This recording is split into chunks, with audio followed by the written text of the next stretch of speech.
in your mind that a certain style of mindfulness, like a certain base of mindfulness, certain sensory objects as opposed to other objects, is better for having these zero experiences of cessation? No, I think it's very individual. Depending on the particular factors which are strong in a person, one or another salient features of phenomena will be the most effective path.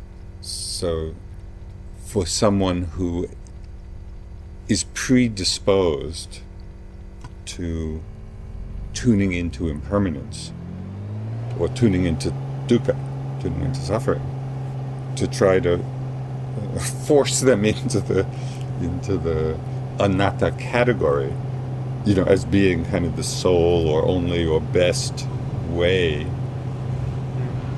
of coming to freedom from grasping, freedom from clinging, that may not be the most effective path for them.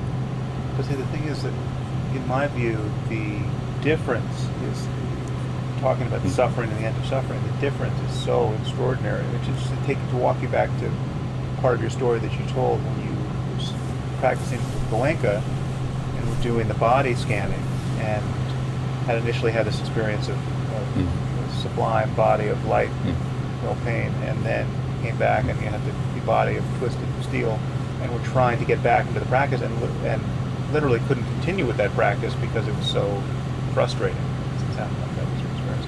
And that was 2 years fraught with the effort of trying to be mindful of a sphere of phenomenon that was just, in some sense, a condition of suffering. You could have said you were being mindful of dukkha in that situation, but you were having a very frustrated time as a yogi.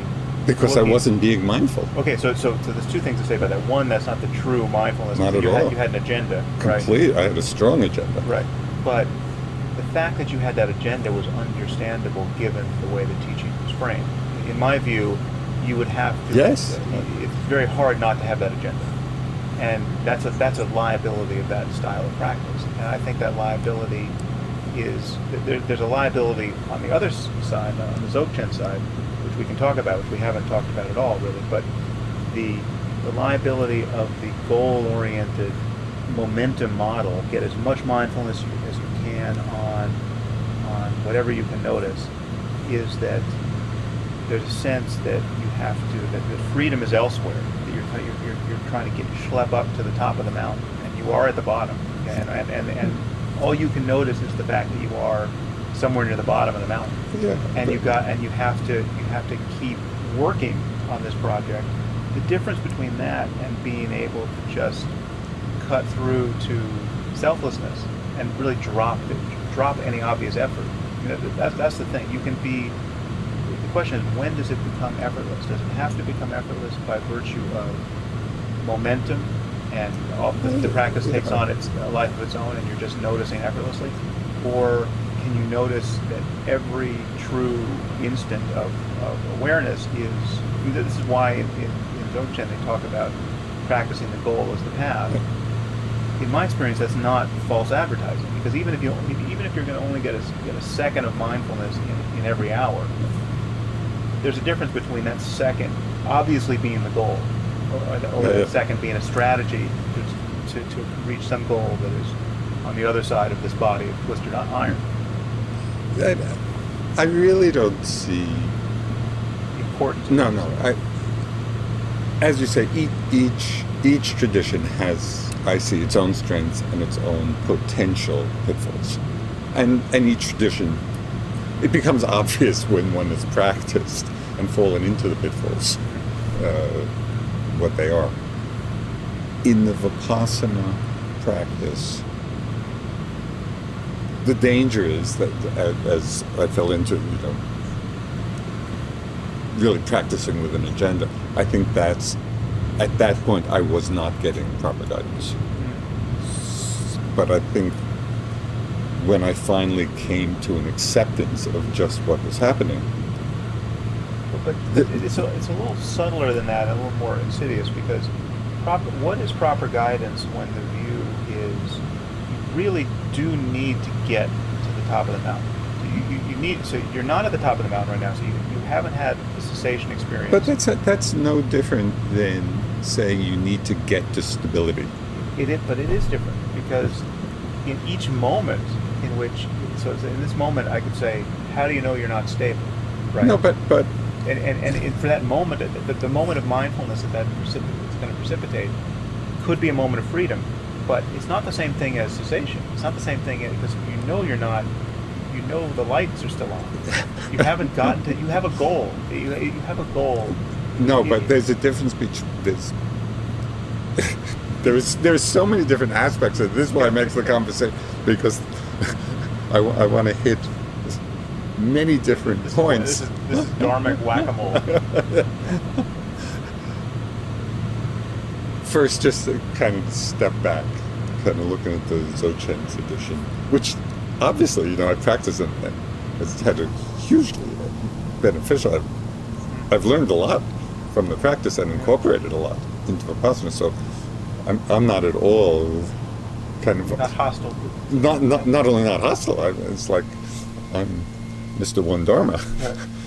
But when you look at the great Dzogchen masters, they have done years of preliminary practices and supportive practices and 20 years in a cave. Yeah. So it's not that... and I'm not suggesting that retreat is unnecessary, and so before we to spare you some of the pain of having to spell that all out, one of the obvious pitfalls of emphasizing non-duality and emphasizing that there's nowhere to go, nothing to get to, and there's no goal, is that a person can be left with a sense that there's nothing to do and no reason to practice. Exactly. I think I spend the rest of their lives just thinking about. They're either going to spend the rest of their lives just living a very ordinary life, doing all the things they wanted to do anyway, and clinging to all their pleasures and averting from all their pains, or they're going to develop a concept that just sort of believing that everything's perfect is enough. Exactly. And that's obviously delusional. So, yes, on the Dzogchen side, you see people... Attachment to emptiness. Right. Attachment to the view of emptiness is barring the door to a real breakthrough into stabilizing this experience. Yes. And which takes a tremendous amount of, if not effort, seeming effort, because these people spend years on retreat doing nothing but meditate. Yes. So we agree that's on the menu, even if you do recognize the nature, the empty nature of consciousness. Right. Okay, going back to the Vipassana. Once from that point of purification of view, where one has really seen that the whole process is just knowing an object arising, passing, it's all happening by itself.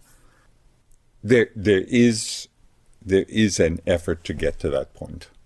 From that point, even though one can be pulled out of it by, as I was with trying to get back my body of light, and I was just not practicing in the correct way.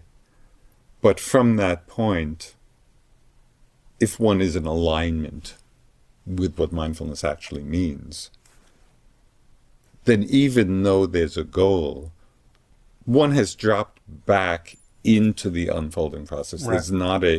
There's not a sense of, oh, I'm not there yet, and struggle. And that's always available. Yeah. Well, no, but that's not always available, because I've been that person who cycled back and forth from retreat, back into life, and then back to retreat. Well, it hasn't been stabilized then. I mean, I've experienced some of that, but also experienced times when that's just there. That's always there. But that's always accessible. It's always there when you're not on retreat. Yeah. So that is synonymous with your mindfulness. Yes. Yes. Yeah. And so and that's a kind of stabilizing, which is similar to the stabilizing of the recognition. It's just one doesn't have to build up the momentum to get there again. Right. It's just it's what's there. How is it the case if then what you're describing is a level of concentration? So let's say you're not on retreat and you're only going to sit for a half hour today, and you sit, you close your eyes, you start focusing on the breath. Whatever, Hear just sound, open awareness. or Open whatever. awareness. If you are nowhere near as concentrated as you are in the best sitting of your longest retreat, Yeah, but there's a difference between having the momentum Not of, that of much. concentration and not.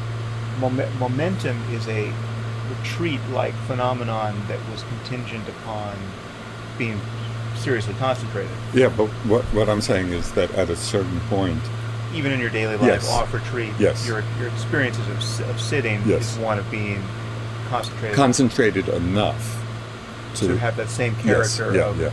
Yeah. And that to me, that's kind of an interesting development. It has been in Vipassana because that is a kind of stabilizing. You're no longer struggling to get any place. Yes. You're just there, and it's just unfolding, and that's really how it is, now. That's not surprising to me. I'm trying to get at what is surprising to me here. It's not because the momentum has something to do with many moments together. What you can experience at time X is, in some sense, conditioned by what you experienced at time X minus 1 or X minus 2. That's what momentum is. And if you have been lost in thought for 5 minutes, if such a delusional experience could ever happen to you, or you're asleep and dreaming and you wake up, the question is, what can these next 2 seconds be like? And there's a sense in Vipassana that for those next 2 seconds to really deliver the goods, to be really like the best 2 seconds on a retreat, something has to be unusual. You spend a lot of time in Vipassana noticing sensory phenomenon with increasing apparent depth and subtlety. Everything starts happening very fast at points, and things disappear, and things that were normally there in sort of coarse awareness are no longer there, your boundaries of your body or whatever. Things are different. Things are not truly ordinary. There can be a sense that ordinary mindfulness, of just a truly ordinary sensation, just noticed, doesn't taste like It does. freedom. Oh, okay, so it does, but from the Dzogchen side, that's the point that has to be grasped Right. in order to even feel like you can start. That's emphasized so much from the beginning that there is no depth. Freedom is right on the No, surface. I There's no depth. There's no subtlety. And the changes in the pyrotechnics of meditative Yeah, change but don't mean anything. but But that has a psychological consequence. It's unthinkable to be the yogi who is trying to get back to the body of light in that sense. I mean, like to spend 2 years trying to, how could you do that from the Dzogchen side? You haven't been given the Dzogchen logic of practice. Right. No, that is a particular potential pitfall of the Vipassana map. But as you said, Dzogchen has its own potential pitfalls, Right. and they happen to be different. But Except within Dzogchen, they're not.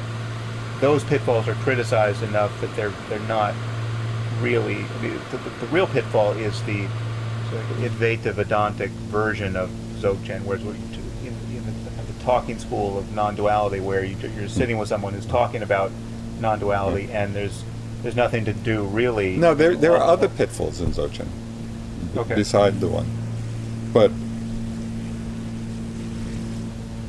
I mean, I don't think this pitfall in Vipassana. I mean, I think, for example, if I had been practicing with U Pandita, that would have You would been. have gotten that. Oh, I think really quickly. I mean, I had many examples of that, Right. where he would just see, But you must have had examples of practicing, striving in your practice under U Pandita, and getting into a very goal-oriented, effortful, and therefore painful attempt to get somewhere in practice.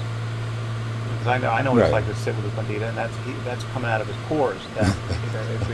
I heard him say to someone as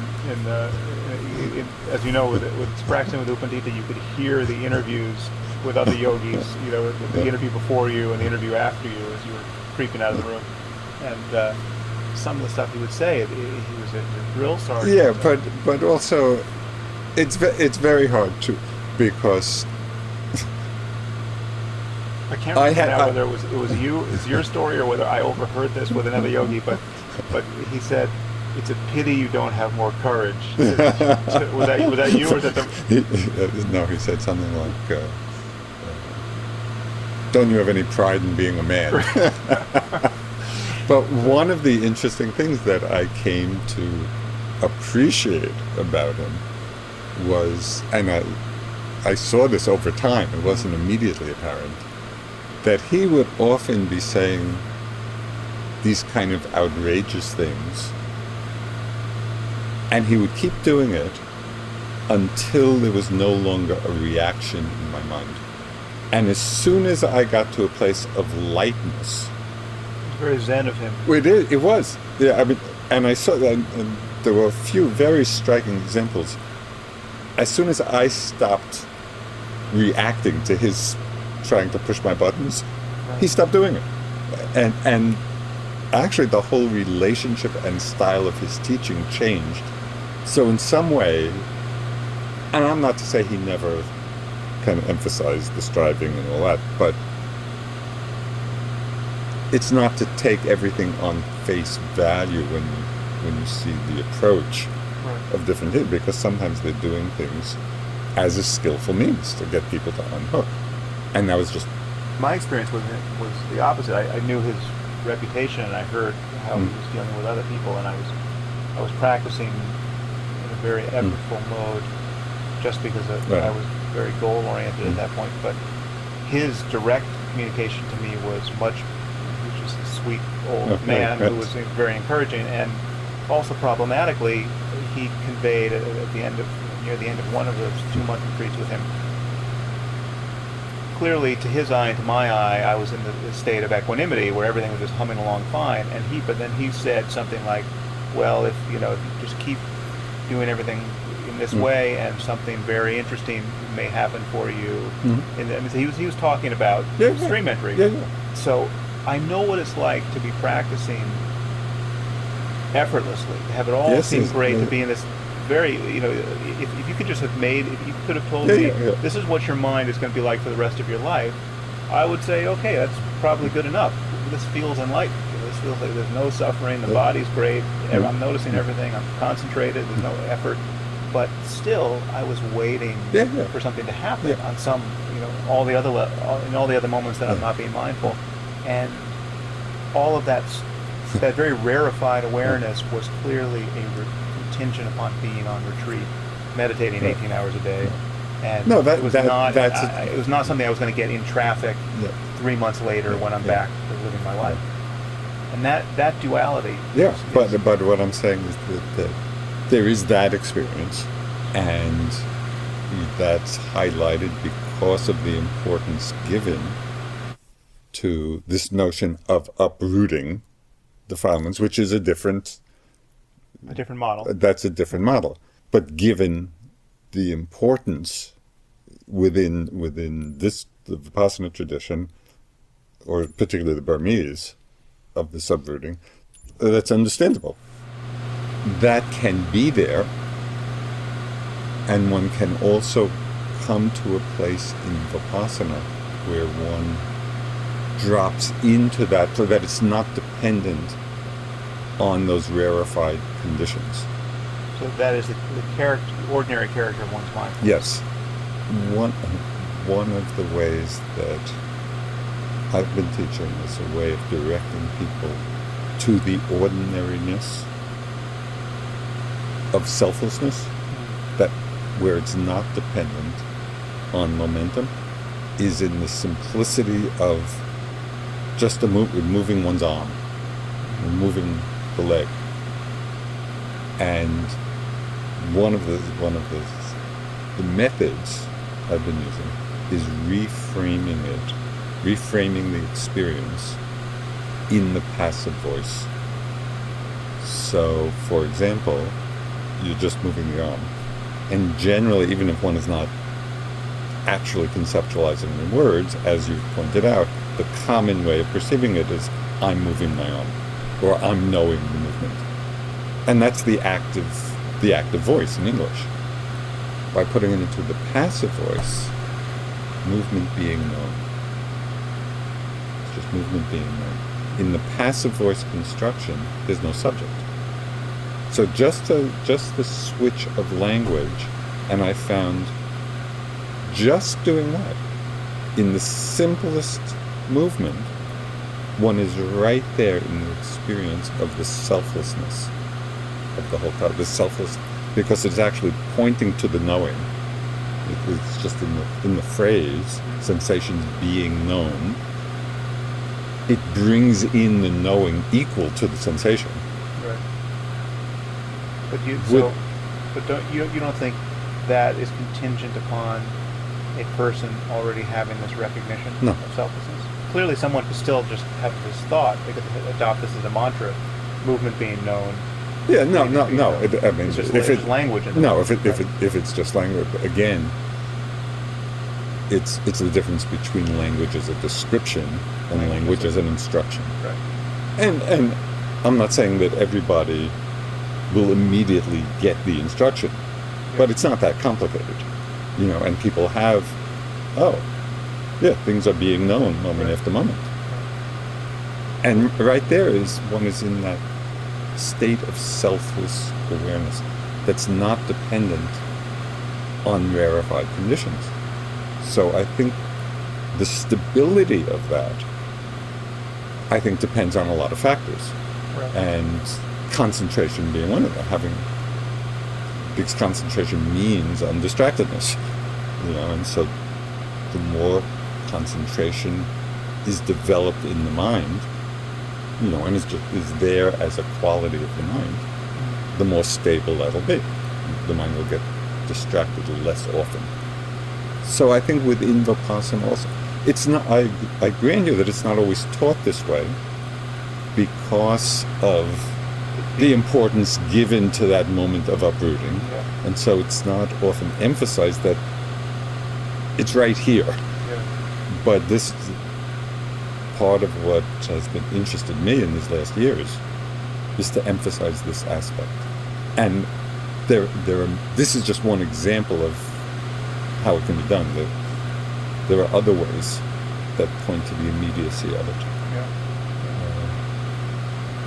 I just want to, while we're talking this time, and there's one other point I just want to make about one of the potential pitfalls of Dzogchen that for me is very interesting, and it actually points to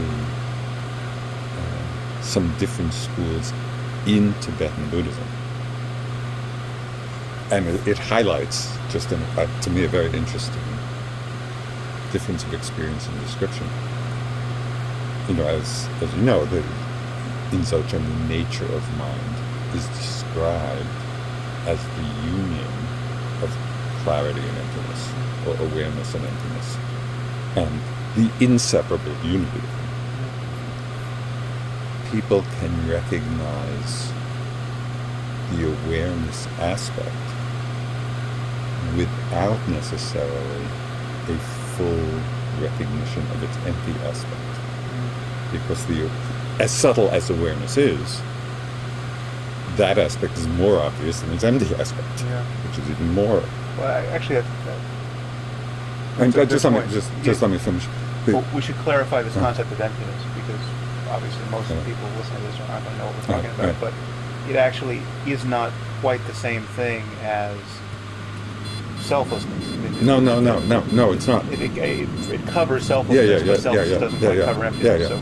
No, emptiness, and I love this aspect, and I brought it in actually to Vipassana. And as Tulku Urgyen would often say, you look for the mind and can't find it, and the not finding is the finding. Right. And so it's that unfindability which is the experience of its emptiness, that it can't be found. Right. And that's found. There are certain Zen teachings which point to that same thing. Are you in danger of forgetting where you now want to go? Because I think we should unpack emptiness a little bit more, but we can do it after. Okay, let's do it after. I just screwed you up. Within the Tibetan schools, and they talk about it, the second turning and the third turning, there's a lot of historical development of Tibetan Buddhism, but different schools emphasize, one criticism of Dzogchen from some of the other Tibetan schools is that they feel the danger is in some way reifying awareness. Now, from Dzogchen perspective, they're emphasizing, no, it's empty. Right. But from the other schools, they give more emphasis to the emptiness aspect rather than the awareness aspect, Yeah. which is the Dzogchen criticism of them. So it just, to me, points that it's these two aspects, the empty aspect and the awareness aspect, and the inseparability of them. That's the key. Without that, one is not practicing Dzogchen.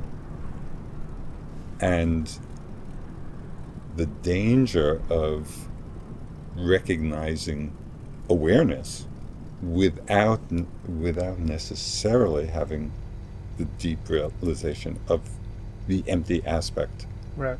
And so I hear, not necessarily with Dzogchen, but in general in spiritual scene, and even within some Theravada schools, phrases like make a home of awareness, or just some way in which awareness becomes even in its most refined and even